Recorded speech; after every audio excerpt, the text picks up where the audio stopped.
కూల్చకు sir నీ కాలు మొక్తా sir మేం గరీబోళ్ళం ఎన్నో ఏళ్ల నుంచి ఈడనే ఉంటున్నాం మా గుడిసెలను కూల్చకండి మీ కాలు మొక్తం అంటూ ఓ మహిళా పోలీస్ అధికారి కాలు పట్టుకొని బతిమలాడింది. జవహర్ నగర్ కార్పొరేషన్ దేవేందర్ నగర్లో ప్రభుత్వం మంగళవారం గుడిసెలను తొలగించింది. తన గుడిసెలను కూల్చొద్దంటూ మోతీబాయ్ అనే మహిళ పోలీస్ అధికారి కాళ్ళపై పడి వేడుకున్నా వారు కనికరించలేదు. క్షణాల్లో ఆమె గుడిసెను నేలమట్టం చేశారు. పేదల పట్ల ప్రభుత్వ తీరుపై విమర్శలు వ్యక్తం చేస్తున్నారు. ఇగో ఇలాంటి దుర్మార్గమైన ప్రభుత్వ పోకడ వల్లనే ఇలాంటివి తగ్గిపోతున్నాయి. ఎందుకంటే ఎక్కడన్నా జాగా కొని ఏదన్నా స్మాల్ ఇండస్ట్రీ పెట్టుకుందామని ఎవరన్నా ఆలోచన చేస్తే ఆ భూమి హైడ్రా పరిధిలో ఉందా, దానికి నాలా కన్వర్షన్ ఉందా లేదా, దానికి ప్రభుత్వ అనుమతులు ఉన్నాయా లేవా అనేది ఈ ఇండస్ట్రీలు పెట్టుకునేటోళ్ళకి అర్థమవుతలేదు.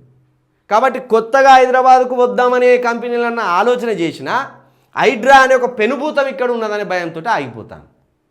పైగా ఇటు కంపెనీలు రాకపోగా ఉన్న బతుకులను ఆగం చేస్తాను. ఇట్లా చిన్న చిన్న బతుకులను మొన్న పాలకేంద్రం ఆమెను రాత్రికి రాత్రే రోడ్డు మీద నెట్టేసిన్లా, మొన్న చెప్పుల దుకాణమైనను రాత్రికి రాత్రే రోడ్డు మీద నెట్టేసిన్లా. ఇప్పుడు ఈ మోతీబాయిని కాళ్ళు పట్టుకునే కాడికి తీసుకొచ్చి చూడినే. మరి కాళ్ళు పట్టుకుంటా అంటేనమ్మా లే అమ్మా అని ఆయన ముచ్చట కూడా చెప్తలేడేమో. మరి ఇట్లున్నది. రేవంత్ రెడ్డి గారు అసలు ఏంది ఇది? తుగ్లక్ పాలన కాదు ఇది. అసలైన తుగ్లకు మీ పాలనే.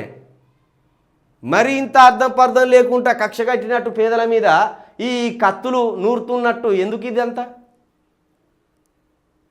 మరి ఏందో మరి మీరు ఎటు తీసుకుపోదాం అనుకుంటున్నారో తెలంగాణలో మరి మీకైనా ఉన్నదా ఆలోచన లేదా?